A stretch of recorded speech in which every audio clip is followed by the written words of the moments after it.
Dear Islam nyo, gustong-gusto ko na sila ang magkatuluyan. Nakita naman natin na mahal ni Paolo si Kim. Nawa sa aming pagdadasal, magpakasal na sila. Hindi naman magsisisi si Kim kung si Paolo ang mapapangasawa niya.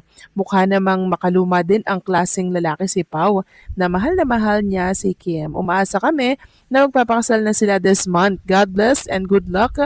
Ingat kayo lagi. Kim Pao. Maraming salamat po sa inyong komento. Yes, tama po kayo dyan. Nakikita natin kay Paolo Avellino ang pagiging isang makalumang lalaki din. And very siya mga kakimpaw, conservative din. 'Di ba? Na kung saan bagay na bagay kay Chinita Princess. And alam natin na talagang mamahalin niya po si Kim Chu at hindi po lolokohin. Talagang panatag at palagay loob na tayo kay Paolo Avellino kasi nakikita natin yung pag-aalaga niya, pagmamahal niya po kay Chinita Princess, 'di ba? At sana hindi po 'yun magbago hanggang sa dulo, hanggang sa finish line. And yung tungkol naman po sa pagpapakasal ni Kim and Paolo Avellino at sa mga magiging anak pa po nila, sasagutin po natin ang tungkol dyan maya-maya lamang. Kaya sana po ay tapusin ninyo ang update natin hanggang sa dulo. And I'm sure lahat po ay maliliwanagan sa bagong update natin na info na nakuha po natin sa ilang mga social media account. At sana po ay pakaintindihin ito ng maraming Kim Pao fans at ilang mga netizen na sumusuporta kay Kim and kay Paolo Avellino. So maraming salamat po sa inyong mga komento. God bless po and mabuhay kayo. So ito na nga pag-usapan na natin mga kakimpaw ang mga topic po na nakalap natin sa araw na to ng linggo at ito na hinanga nating pag-usapan. Ang tungkol po dito sa mga project ni Kim and Paolo Avellino na kung saan ay talaga namang tumatak. Sabi nga po ni 2MTN, the directors of Linlang and The Alibi are proof that Kim can deliver great performances if given the right material. She has more to give and explore. She can venture in other productions. Her DS project are really great. I wouldn't mind paying sub if the project is good. Then may nagreply, La Kim is a versatile actor, same with Paulo. Kaya kahit anong ibigay sa kanilang role, they'll give an A+ performance. Di sila mahanay na A-lister for nothing, willing gumastos just to support Kimpo project. They are very respectful in all aspect. That's why I admire them. Yes, tama po ang mga komentong ito at post sa X account. Ang dami pa pong pwedeng i-showcase at ipakita ni Chinita Princess na hindi pa po natin nakikita. Yun ay kung, 'di ba? Yun ay kung mga right material, 'di ba? Yung gagamitin ni Chinita Princess, 'di ba? Talagang mai-showcase niya po 'yan ng todo-todo and dun pa nga lang po sa The Alibay, 'di ba? Talagang pinabilib tayo ni Kim and Paolo Avellino sa mga pinakita nilang actingan. Samantalang next topic naman tayo, pag-usapan natin mga kakimpaw itong panibago pong nakalap nating balita. Mula po ito sa blog ni Ma'am Aiko Melendez na kung saan hinulaan nga po si Kim and Paolo Avellino kung magkakaanak daw ba this year or kung magpapakasal daw ba this 2026. At ito nga po ang sinabi ni Jay Costura. So ngayong 2026 daw, wala pa daw siyang nakikita na pagbubuntes per Chinita Princess dahil napaka-hardworking daw na actress ni Kim Chu. Sa pagpapakasal naman daw, wala pa rin daw siyang nakikita.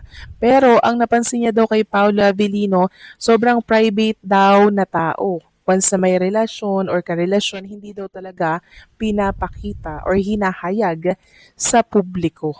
So doon pa lang po sa sinabi ni Jay Costura na walang baby, walang kasalang magaganap this 2026, yun ay dahil sa hardworking si Chinita Princess at hindi pa daw po ready si Kim Chu mag-settle down. Kasi nga po sabi ko nga po mga kakimpaw, pinaprioritize niya po kasi yung kanyang career dito po sa showbiz industry. Kaya kung inyo pong natatandaan, di po ba nung nakaraan, may napapabalita po na nagpa-preserve na po ng egg cell si Chinita Princess para kung sakali man po na siya po ay abutin ng 40 years old bago magpakasal at mag-settle down, meron po siyang second choice or second chance para magkaroon po ng kanyang anak.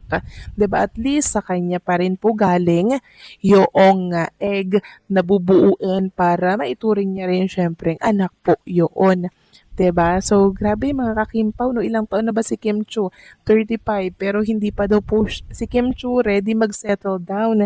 Kasi hanggang ngayon, ang priority niya po ay yung career niya at syempre ang pag-aartista. Susad naman. Pero syempre, for sure na pag-uusapan na po nila yan. Pero hindi siguro sa taong 2026.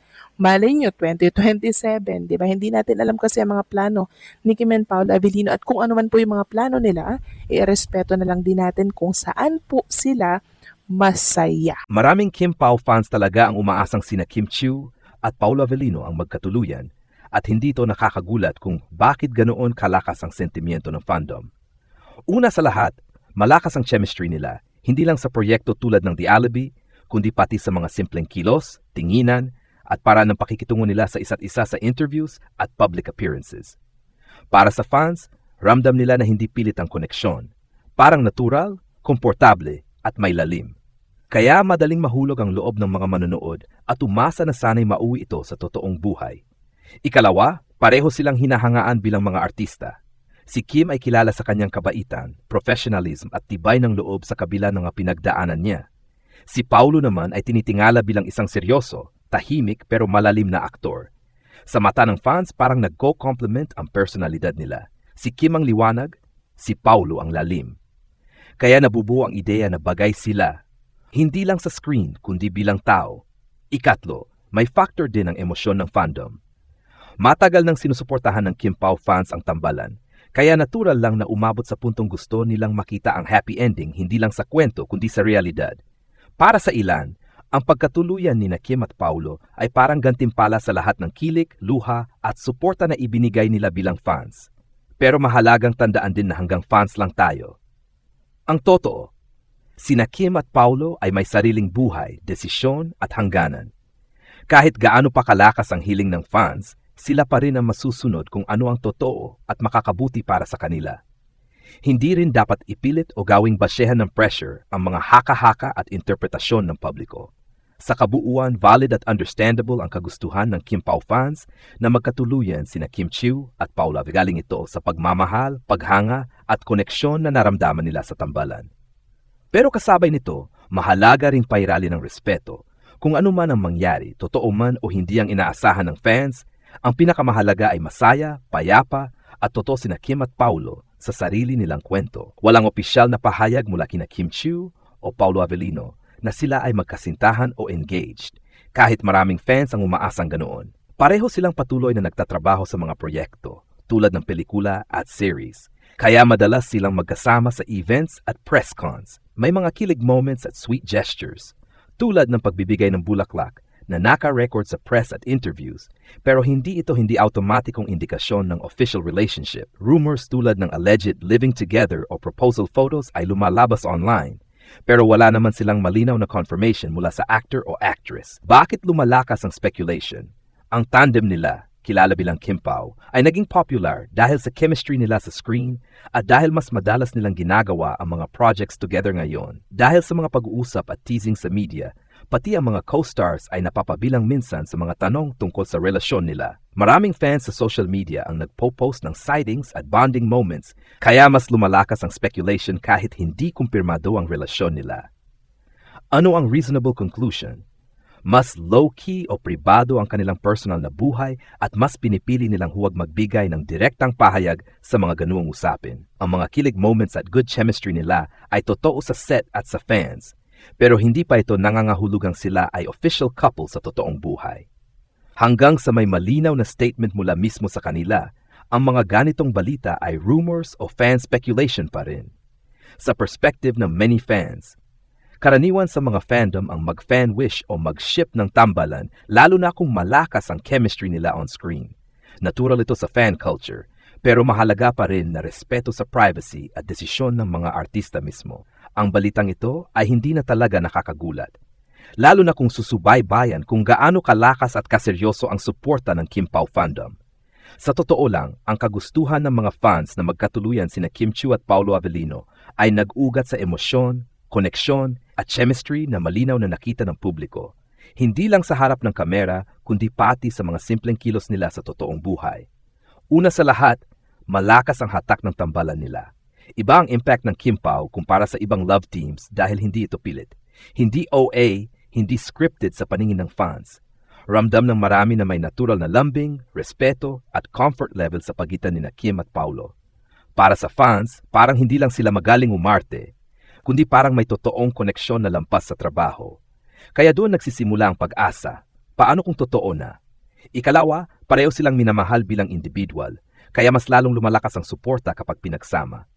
Si Kim ay kilala bilang masipag, maalaga at emotionally open, isang artista na dumaan sa maraming pagsubok pero nanatiling grounded.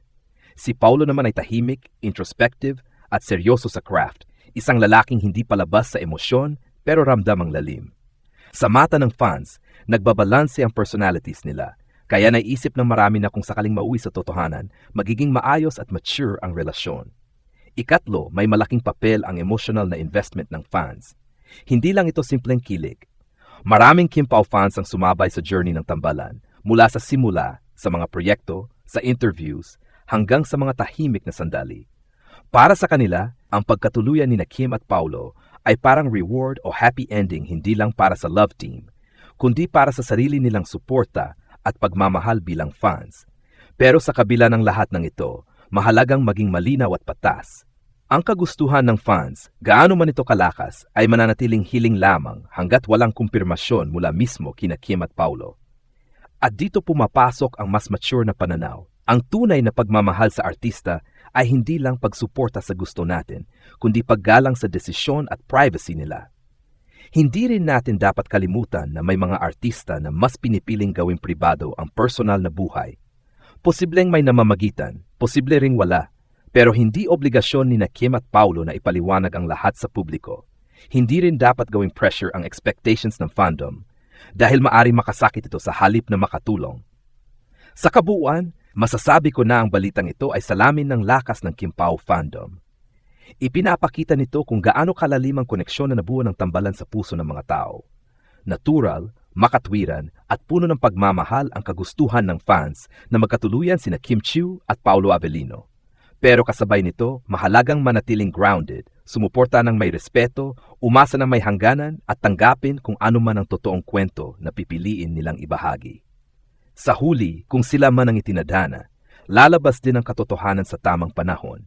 At kung hindi, mananatili pa rin ang respeto at paghanga dahil ang tunay na fans marunong maghintay at umunawa. May ilang mahahalagang punto pa na pwedeng idagdag sa balitang ito upang mas maging buo at patas ang pananaw, lalo na para sa mga Kim Pao fans. Una, mahalagang tingnan ang epekto ng fandom sa mismong mga artista.